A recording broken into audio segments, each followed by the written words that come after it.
Today's episode is brought to you by Checkfront, the booking platform trusted by over 5,000 tour and activity operators around the world. You can start your own free 21-day trial over at checkfront.com.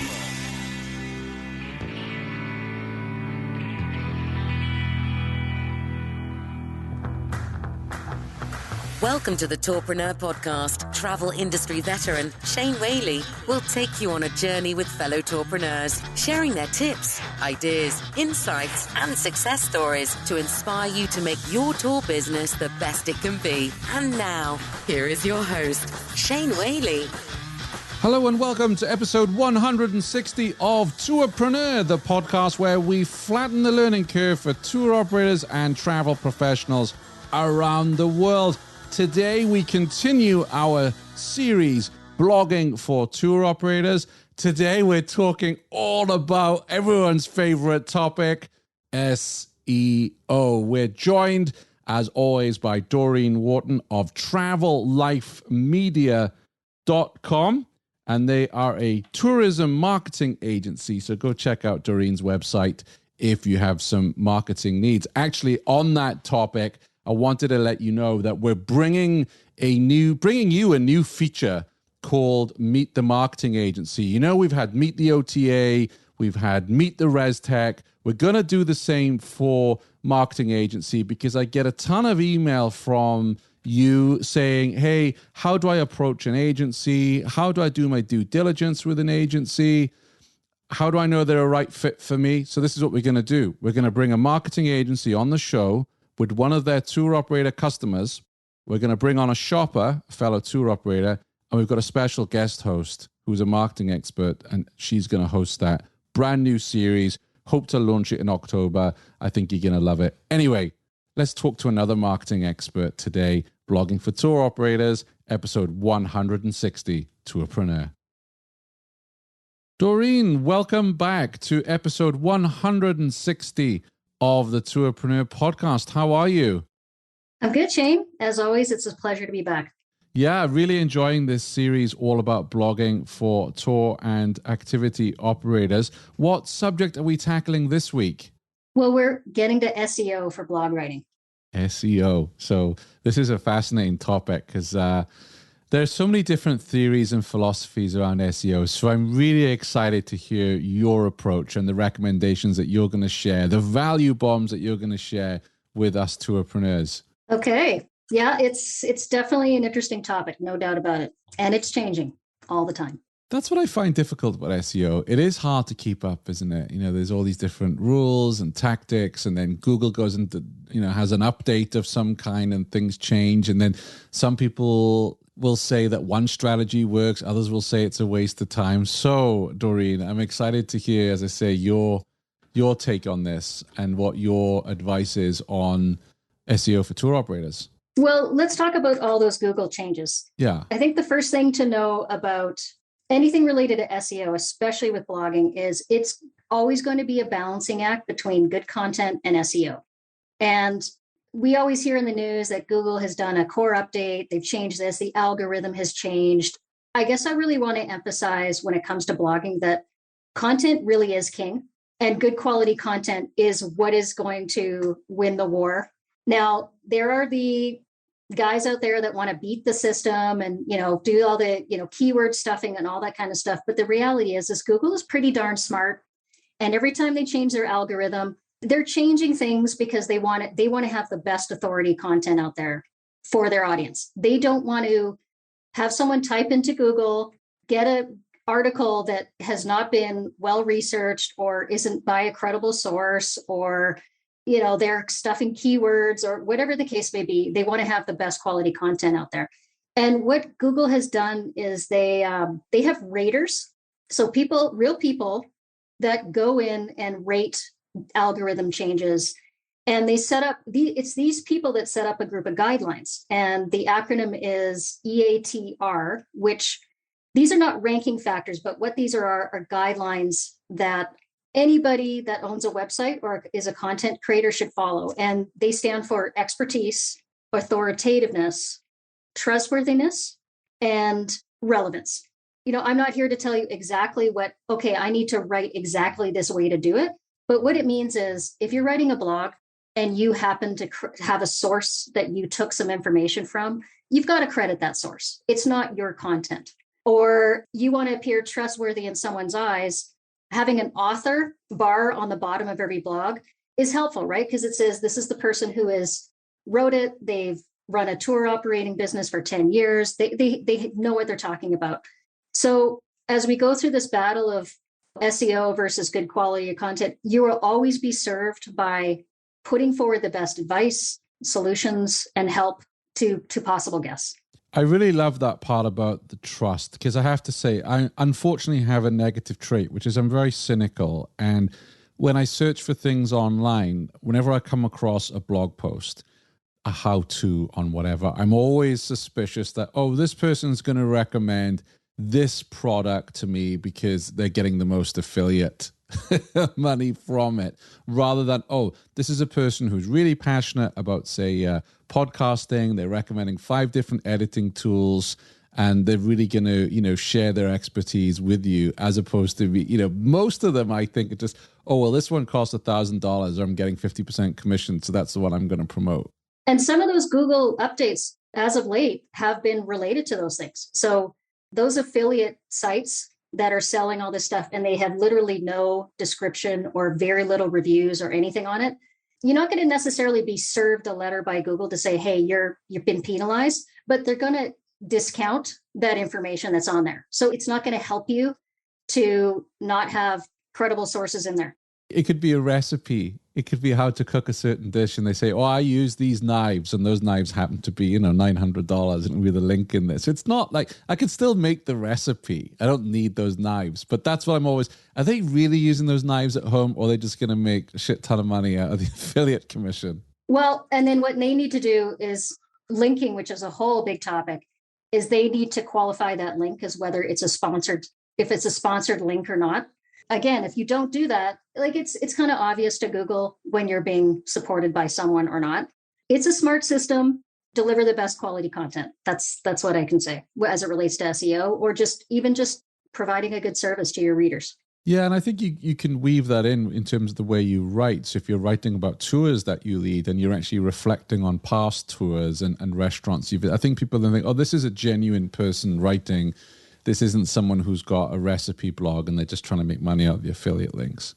Right. And reviews. Why not put some reviews on your blog post as opposed to just leaving them for the main homepage?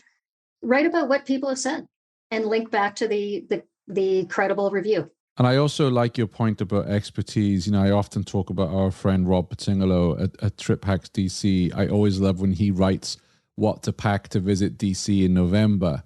He lives there. I trust him. He knows what the weather's like. I've got no idea.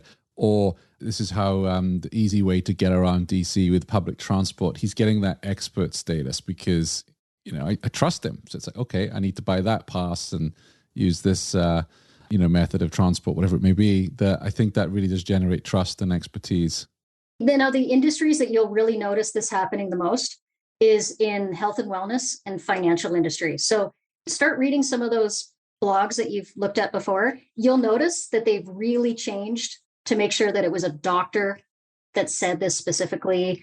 It's a huge crackdown because Google we're in this world now of everybody's an expert. They want to make sure they're getting the most reputable information out there. Yeah, and I guess if we remember that Google's goal in life is to make sure that they serve the right information that someone is searching for. That's their goal. That's what they're trying to do. Maybe I'm being naive here, but that's how I understand their goal to be, that if I search, how to make a baked potato, I'm going to get that in the first link. Because back years ago, it was the Wild West, right? You didn't know what you were going to get. Yeah, that's true. All right. So is that your first value bomb? So in terms of those EAT guidelines, have they published any resources for people to go and read and learn so we can implement it? That's the one thing that Google does do. You could read so many articles about it, and specifically on their website. So Google Central, you just even type up the EAT guidelines and it'll go through it. So it's all there. It's all there in written out. And there's been a lot of really good quality articles written about it from Search Engine Journal and some of the others that are credible. but it is a guideline. So is that telling you exactly how you should write? No, but it's just something to think about as you are writing that, SEO and the balancing act between good content and SEO. Yeah, and as you were talking here, I was rudely just searched EAT guidelines, and yeah, there's like 905 million results. Okay, but I'm sure you're going to be looking at that all weekend. Oh yeah, no, but this is really good because, like you say, it's a guide for writing. Like I just write naturally when I blog. I'm not thinking about EAT, and maybe I should. Yeah, and there's just little things you can do. So I'm a big fan of About Us pages. Yeah. The About Us page, we know it's important to consumers who are, who want to know who the people are behind the business, but it does matter in SEO as well. When you have that on your website, you're establishing the credibility that you have and trust that you have in that particular niche that you're in. Excellent. And I'll chase up some links and resources, and I'll add them onto the show notes page so we can go and check those out. That'll be at tourpreneur.com/160. What's your second piece of advice when it comes to SEO? Let's talk about keyword research because, well, it is a big topic, but there's some really interesting questions I get all the time. So let's start there. In the most basic context, let's say what keyword research is. We know that people that are listening are of all levels of SEO understanding. Keywords are, if you want to rank on Google, you need to tell Google what your article is about in the simplest terms. And the best way to do that is to put your own keywords, do your own research, put those words in there because you're in control of telling them what your article is about. Like you're going to know better than anyone what it is about. Now, the interesting thing about it is if you don't do that, you'll still rank for some words, but you don't have that control. If you ever look on Google Search Console, you can look up by page what particular words that you're ranking for. And you're thinking, well, why am I ranking for this particular thing? It doesn't really pertain to what I really want to talk about. So if you're writing about walking tours in New York City and you seem to rank for a word that says art, it's not necessarily directly related to that. You prefer that people find you through walking tours. So keywords, you can't really skip it when it comes to SEO. It's the backbone. With keywords, the other thing that I see all the time is that there's this assumption that I need to pick one word or one phrase. That is completely not true, especially when it comes to blogging, because you can rank for hundreds of words. Why just try to rank for one when you can rank for many? Because you don't know exactly how people get onto Google, whether on voice or typing out, how they're going to search for something. And everybody's different. You have a sense by looking at keyword research, but people have a different perspective and angle of how they would get to that information. Don't pick one. Now, there is a strategy in picking the main keyword, but just picking one doesn't serve you. The other thing is, and this is kind of like a pet peeve for me, when you go into a keyword search tool and you're looking for a particular word or phrase, and you look at it and you say, okay, this has 1,000 monthly page views and it's got a low competition score. So you look at that word and you think, bingo, that's my main keyword, because you've looked at it in the sense that keyword is in the whole universe of websites is low competition, but it's not low competition for your website. Domain authority matters. So it doesn't mean that you're going to rank for it. And I find that's sort of an instantaneous reaction. Oh, I've got this keyword. It's got high monthly search volume, low competition, bingo. That's what I'm going to do. That isn't the best way to look at keyword research. I will state an unpopular comment, but I believe in this, is especially with blogging, it doesn't matter how many people are looking at that word. If you can't rank on the first page, it's really not going to matter. So I don't know about you, Shane. How often do you go on the second or third page? Very rare. Very, very rare. So this is why those words that are, 30 monthly page views, 100 monthly page views, 300, 500, whatever, that adds up, that stacks up. So don't just discount a word when it's, 30 monthly page views, because what if actually you got really good conversion with that word? That's 30 new people coming to your business. Now, I'm not saying you're going to get 100% conversion, but don't discount the small words. Yeah. I mean, do you think it's healthy then to have a combination of, the most sought after keywords and then looking at the long tail?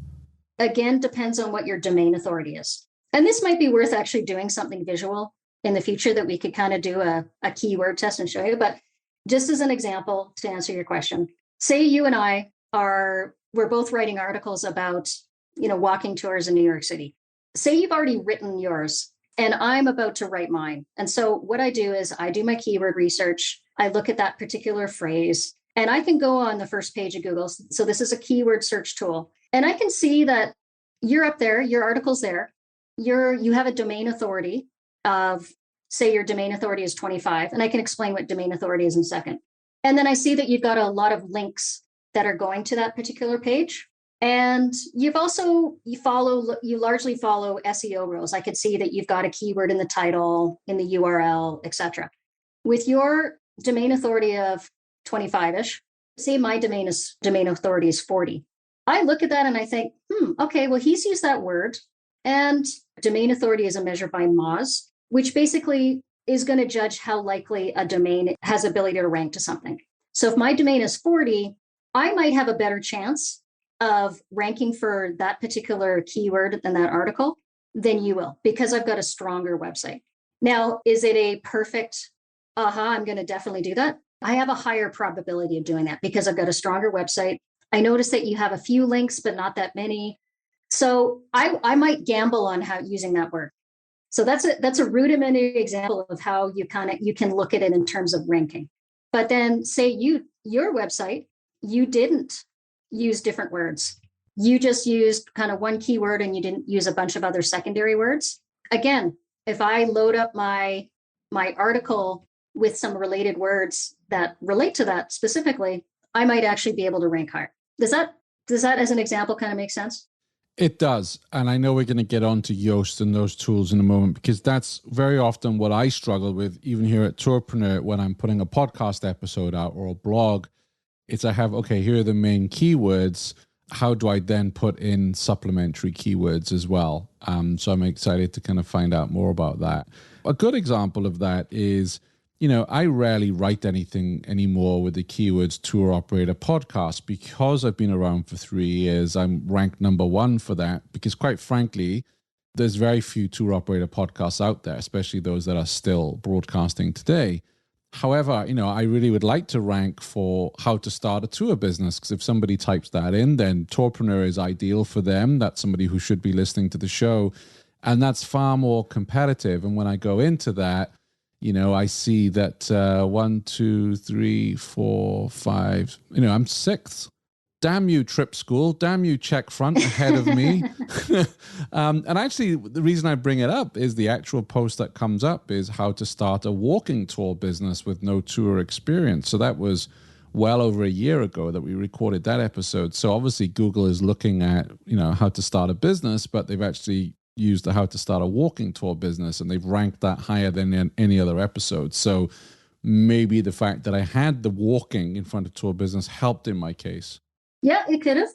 And now I think you've done the right approach. So of course your tour operator podcast, those are the words that are for your whole website. And you're probably ranking on that on really important pages, like your homepage, probably your podcast page. So you're right. Your blog should be looking at sort of other words and phrases and other themes and topics related to what you offer your audience. Yeah, I think what would be worth looking at is you want to, again, look at that list of primary and secondary words, and then look at who's on that first page and just understand how they've used it, what kind of links they're getting to their website, what their domain authority. So it's a bit of an analysis for sure. And you might decide, because, hey, I can't, Trip School, they're just winning on this word. What are some other words and phrases that I can use that could get me higher up as opposed to that particular one? What's your third value bomb for us after keyword research? Okay, well, let's go into the SEO tools, because I know we've got a lot of tour operators that are listening that use Yoast or Rank Math. So let's talk a little bit about those tools. And I would say the most common misconception about using these tools is there's this notion that I get all my boxes checked, I get all my, the green checks or the green, button or whatever it happens to look like. And I'm like SEO winning. What those tools are doing, they're guiding you through on-page SEO process. What they're not doing is they're not helping you choose the keyword. They don't help you do that. So you could choose the worst keyword. You could choose, let's say you're choosing, travel. no one ranks for travel because it is the most competitive word out there. You pick that as your main keyword, it's still going to have all the green check marks that you are a SEO god, but it doesn't mean you're going to rank. It doesn't mean you're going to rank on the first page for that. It doesn't. It means that it's giving you some guidelines to follow on how you set up on-page SEO.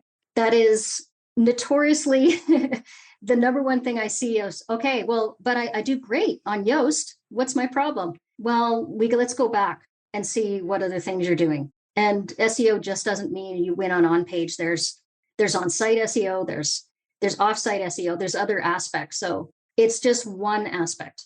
Got a quick message from one of our sponsors, and then we'll get right back to today's show. Stay tuned. Do you spend many nights sitting at your desk trying to figure something out in your booking system to make it work better for your business? With Checkfront, you'll always have access to a friendly support team who's quick to reply with a step-by-step solution no matter what you need help with. Find out other ways Checkfront can make things easier for you at checkfront.com/tourpreneur. And for those who are new to the series, what are some of your favorite keyword research tools? Well, SEMrush is the most robust, in my view, the most robust system out there. It's expensive. It is not for the average day operator. And unless you're using it every day for a bunch of different clients or a bunch of different websites, that would be one that I would always recommend. But I really like Key Search. It is $17 a month. It gives really all the information you need if you are just a blogger that blogs either monthly or occasionally, because it allows you to do a really robust keyword search. It allows you to track your keywords. It lets you see what your competitors are doing. So I always recommend. You see, this takes us back to value bomb number one, expertise and authority and trust. Because if you and I were just out for making money, we could have had this podcast and put a blog out and saying, yeah, everybody needs SEMrush because we're going to make bundles of cash because it's the most expensive one. But you already have demonstrated your expertise and also trustworthiness by saying this is not for most operators. If I was to read that in a blog, I'd be like, oh, this person is worth following because she's not recommending the most expensive service. Yeah, I mean, well, it's true. I mean, it's expensive. It's over $100 a month unless you're using it all the time rigorously. Yeah. There's reviewers out there that would totally be like, oh yeah, SEMrush, oh, you need it. Oh no, it's an investment, you need it. They wouldn't be saying, here's the $17 a month program. So I think you're just proving your point on the EAT guideline. Well, for years, I saw a lot of bloggers recommending Bluehost as these guys are great. They're the cheapest. You pay for what you get for when it comes to hosting. There's no doubt about it. So you're going to make your own conclusions when you start trying and using different services that other people have recommended. So going back to Yoast and Rank Math, I mean, do you feel they're still worth using? Because they're free, right? I mean, there's a paid version as well, but I just use the free Yoast. Are they still worth using? They are. Again, they're just a really good guide. So I've used both. I recently moved from Yoast to Rank Math for a few major reasons. One was, as we're all trying to manage speed on our website. So, when Google came out with all the core web vitals about how you manage, page experience, and chances are, if you have a page speed issue, 100% of the time, well, not 100%, let's say 90% of the time, it is related to plugins that you have on your website or pictures or something that's holding you back with your page speed. And we know it's a major factor when it comes to user experience, page rank. So speed is important. Now, I'm trying to reduce the number of plugins on my website. And so I'm really going for, okay, what are the best ones on there? Rank Math helps with the speed problem. It's not as speed heavy as it relates to Yoast. And I like a lot of the other features that it has for redirecting capabilities, 404s. I just find it's got better schema market, which is a more advanced SEO thing going on. So I like it. But here's the one thing I would say about either. Yoast is good too. If you decide to buy the paid, you're going to get extra features. So you can add in all those secondary words, like you said, you can add all those in. it allows you to kind of look at those words again and decide, which ones are working for you. You don't have to. There's other ways of looking at secondary words. But I will tell you the thing that I think is lacking on both of them is when you go through that list and you're getting your checked green checks, it really forces you to use that main keyword way too much. So when you go to Yoast and it tells you you've used the main keyword 4 times, we recommend using it 7 times, I would really question that. Because again, there's keyword stuffing out there. When you take the main keyword and you continue to use it multiple times, it affects the look of your writing. And why not put those other secondary words in there? And it's less risky from a Google optimization standpoint because keyword stuffing is a big thing that they look for.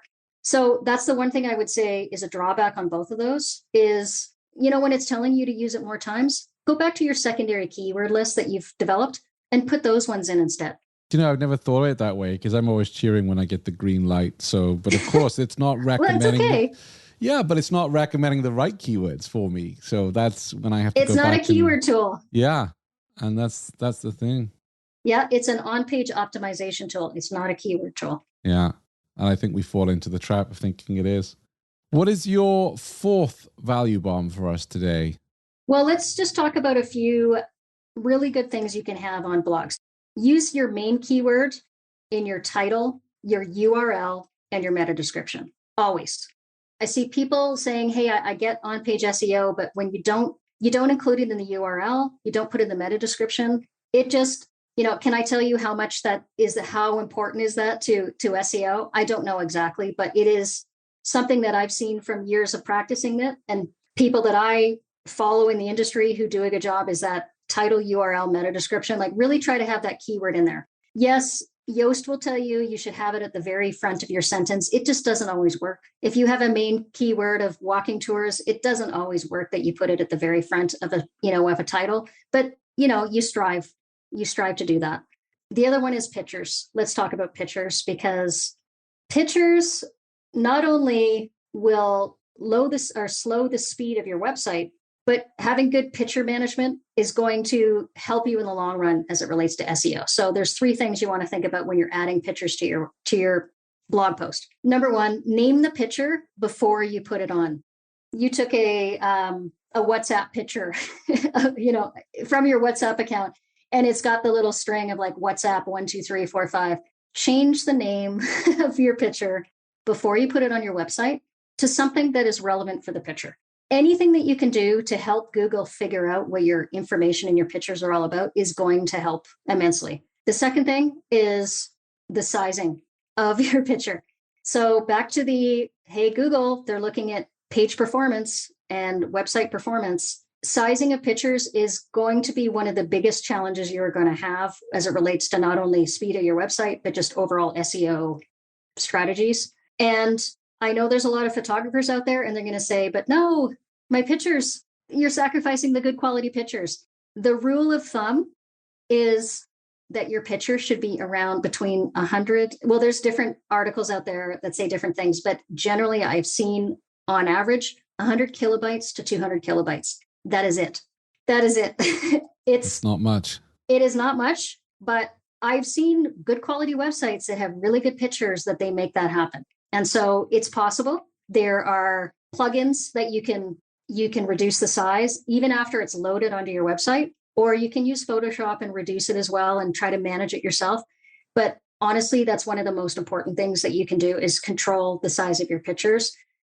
And then after it's on there is putting and filling out the alt text. Filling out alt text is important. Now, we'll get into keyword stuffing issues here. When you put your alt text in, don't always use the main keyword to explain what that picture is.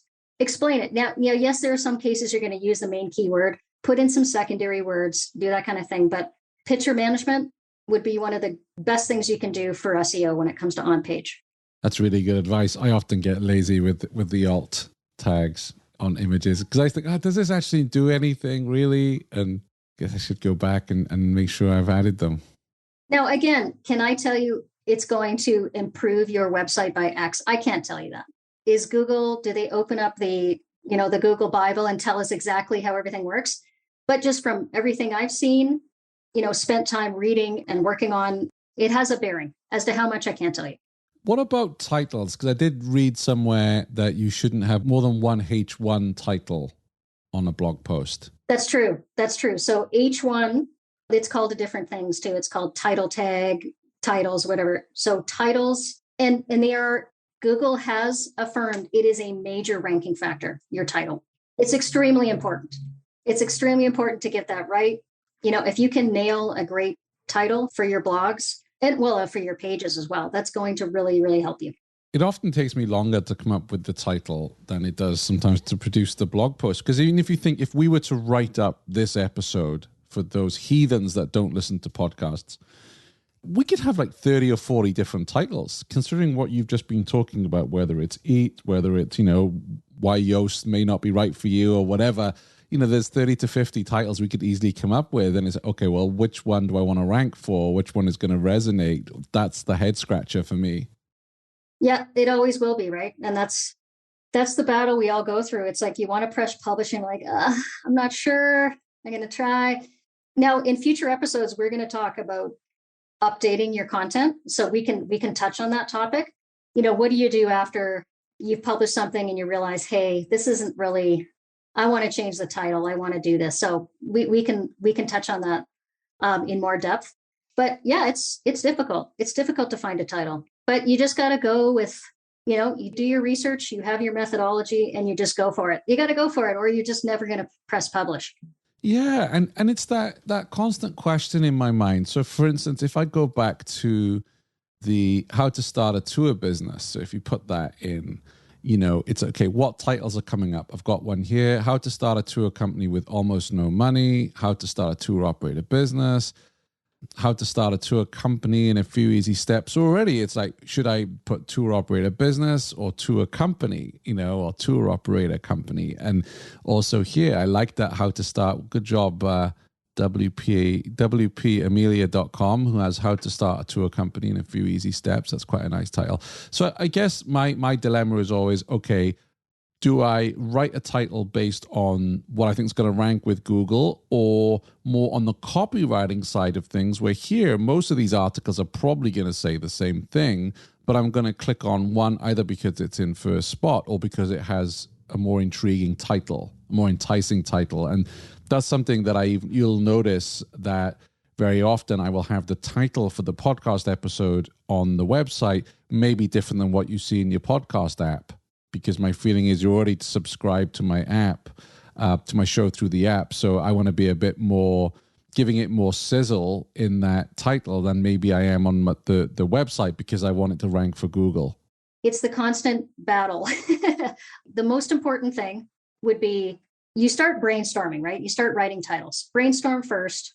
Strike out the ones that truly just don't have the meaning that you're trying to bring across. If you're saying tour company and you just go, this really isn't about tour company, it's about tour operator, and you see a distinction there, just cross those out. Like, just don't try to be clickbaity. Just, put in the stuff that's there. I mean, for instance, if we were to title this 3 reasons why tour operators shouldn't use Yoast, right? Just for argument's sake, that might prompt more people to go, well, I'm using Yoast and I'm going to listen to that. But where is that going to rank me on Google? Probably nowhere. The first step that I mentioned was do your brainstorming of titles.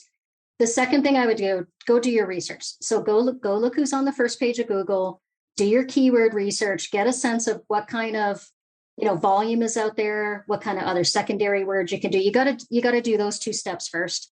The third thing is probably there is some headline strategies out there. How to write the perfect headline. When you have a number in a headline, often that can actually do really well for you because it's attraction. It gains attention.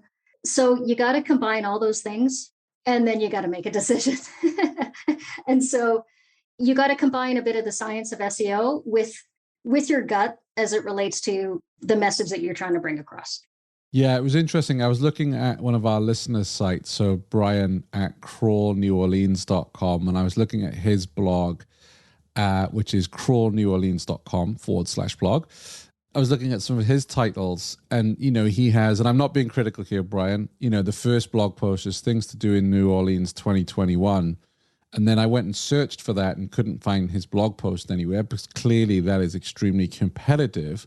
But then another one of his blog posts was 6 must-try New Orleans frozen drinks, New Orleans drinking tours. That one did come up. 5 reasons to take a New Orleans haunted ghost tour. That, I think, came up first. Chances of me writing 5 reasons to, or searching for 5 reasons to take a New Orleans haunted ghost tour is very slim, isn't it? But because he's ranking so high, I'm guessing he's going to rank for New Orleans haunted ghost tour. Yeah, it would be worth to really get a sense of what's going on there. It'd be worth to seeing what else is out there. But chances are, yeah, like frozen drinks, haunted ghost tours, again, those are long tail keywords. So the probability of ranking for that is higher. So that would make sense.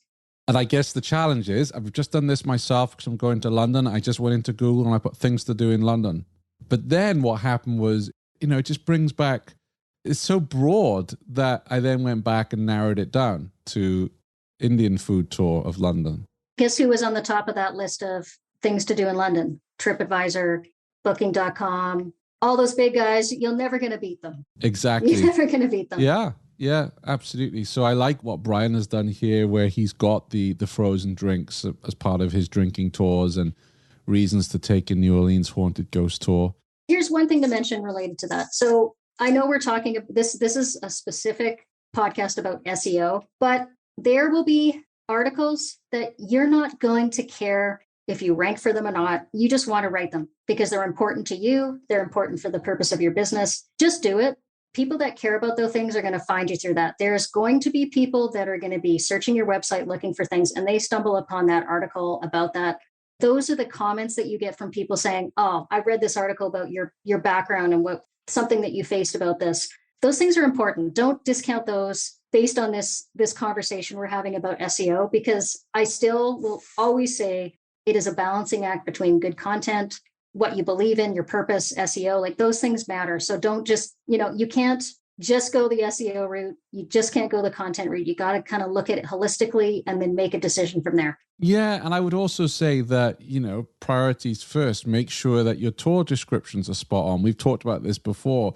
Make sure you've got great photographs of all your tours and activities before you venture into blog land, because the ROI on blogs can take some time to come in, right? Whereas if someone is landing on your main site, you want to make sure that your storefront is looking good before you worry what's in the other parts of the shop, in my own experience. Yeah, I'd love your opinion on something. This is relating to tour operators, because for service related things, it might be a little bit different, but we've got a lot of websites that label it blog. I'm always very curious if people search out blogs or if they search out resources or information or insights about it, or something that's going to get them to click on something beyond the word blog, because blog has a lot of connotations.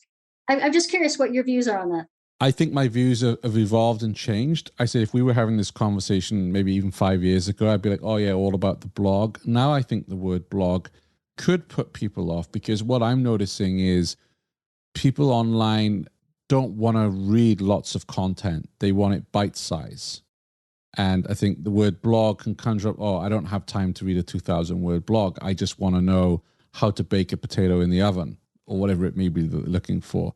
So I think people will come across those articles for something they're looking for, and then they might dig deeper and go, oh, this writer's really interesting. I like the style, and I'm going to dig around her website. And then you're already bought in. But I think when you're introducing people to your website, the word blog, I don't know how many people would click it. So if I'm looking at food tours of London, am I going to click on his blog? No, I'm going to click on the tours, the photos, the prices, the availability. And then I might click blog to see, oh, what's this person got to say for themselves? I've seen a number of different operators use information resources. They call it blog, but just because you're not getting a lot of traffic for your blog doesn't mean it's the word either. I've seen it often really difficult to find.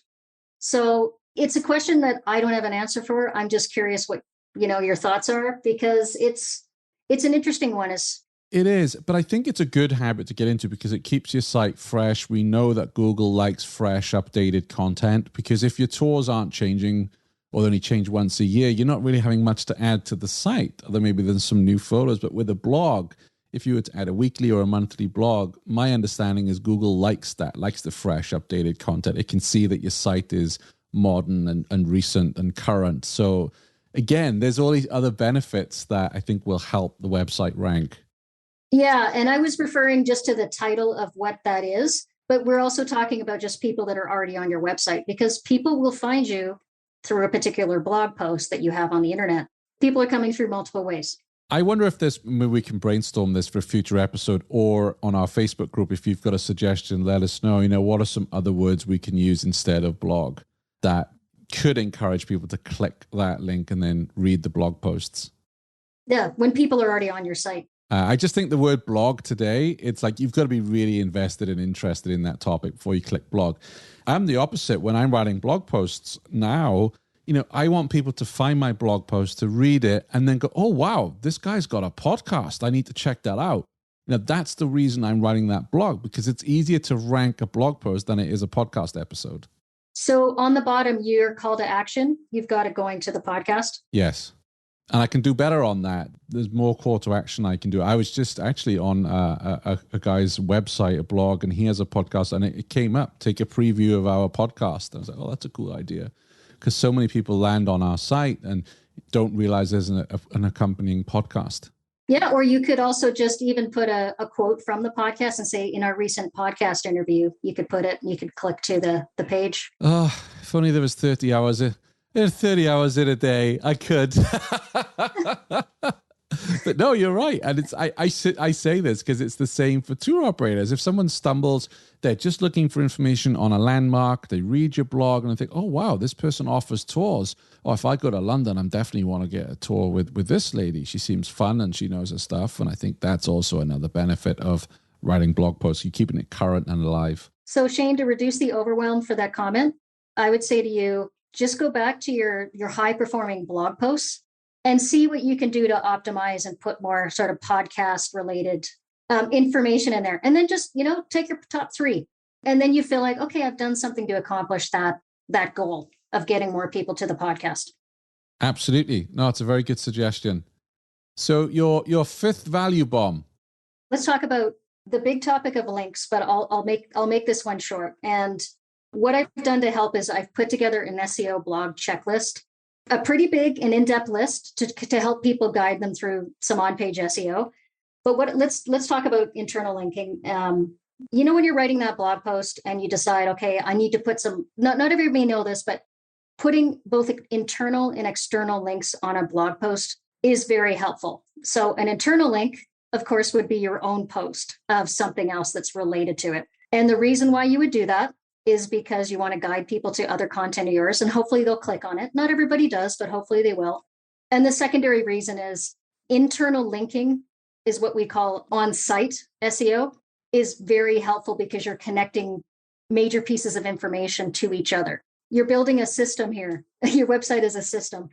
So when say, for example, you're writing a blog post article, and maybe it's not a particular article, but maybe it's the category that you want to get people to read. When you put in a link to your category, that not only helps someone guide them to the whole set of articles that relate to that particular topic, but you're also doing on-site SEO, which is telling Google again that this blog is related to this particular mainstream. Like the hierarchy of your website plays a lot of importance in SEO. So those things are really helpful to do. And I would always recommend you put at least 2 to 3 internal links in when you can onto every blog post. Now, the same goes for external. So I know there's sometimes a reluctance to put in an external link because you think, okay, there's another article that was written about this particular topic. And, I don't want to, it's a competitor of mine. I don't want to direct people to this. From an SEO standpoint, I would say it's helpful in a number of ways. One, if you were to pick a blog post that was related, and no, it doesn't necessarily have to be competitor, but something similar, and they have a higher domain authority than you, that's going to help show that you're putting a credible source on that blog post. Those things are really helpful to do. So at least 1 external link. I often do 3, but I have a different kind of blog. It's marketing. So there's a lot of marketers out there that have a lot of good information. It's really going to depend on the subject. External link is helpful. It never hurts for backlinking possibilities, which is a future topic, when you're citing other people's work, because they're more apt to share your work. I would recommend that. And then also be careful about anchor text, what you're calling that. So when you put a link in, a lot of people say, hey, if you want more resources about this, click here. And then they put a link onto here. That doesn't help you. They want the anchor text, what we call it, the text on it, to be something that is related to the article. It could be a secondary keyword. That's another good use of secondary keywords, something that would indicate that information is useful to the actual article as opposed to here, because it doesn't help you.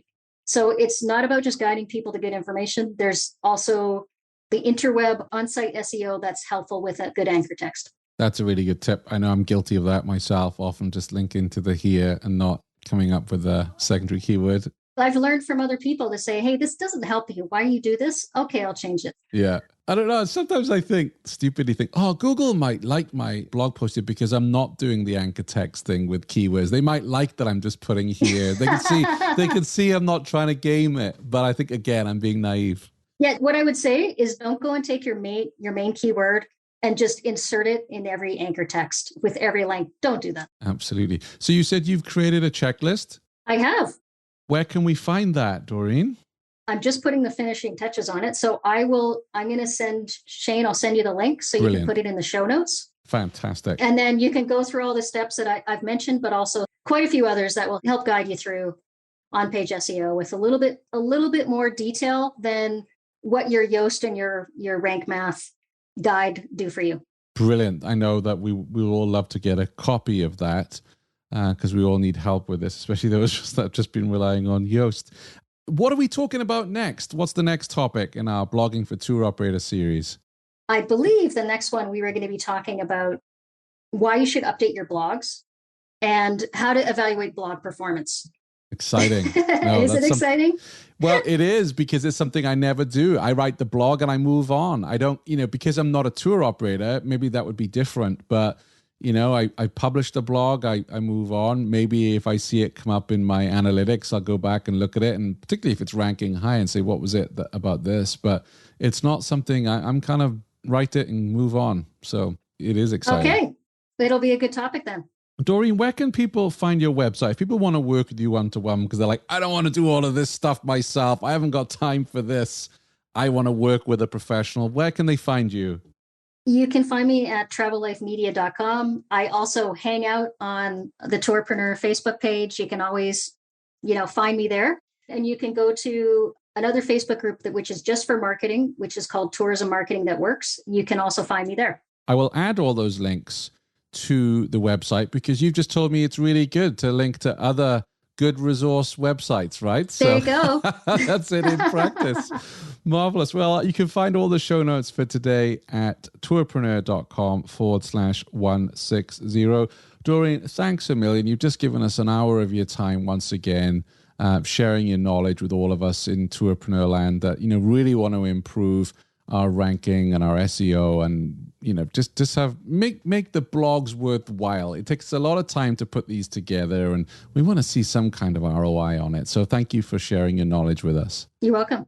Thanks for listening to the Tourpreneur podcast. Be sure to visit tourpreneur.com to join the conversation and access the show notes, including links to the resources mentioned on today's episode. This is Tourpreneur.